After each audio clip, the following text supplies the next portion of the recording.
You're watching How Leap. Let's get the Instagram chat draw feature. This feature is called Doodle and is built into the camera. Open the Instagram direct messages and select a chat. Tap the camera icon to the left of the text box to open the camera. If you see options like live, boomerang, etc., swipe left on these camera modes. Or look for a pen icon. The pen icon opens the Doodle canvas. If you don't see it, try updating the Instagram app. Go to your device's app store, search for Instagram and tap update. Restart your phone after updating, then reopen Instagram and try the camera in DMs again.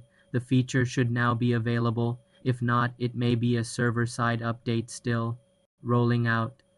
The feature lets you draw on a blank canvas or over a photo to send as a message. For more simple computer tutorials, subscribe to the channel.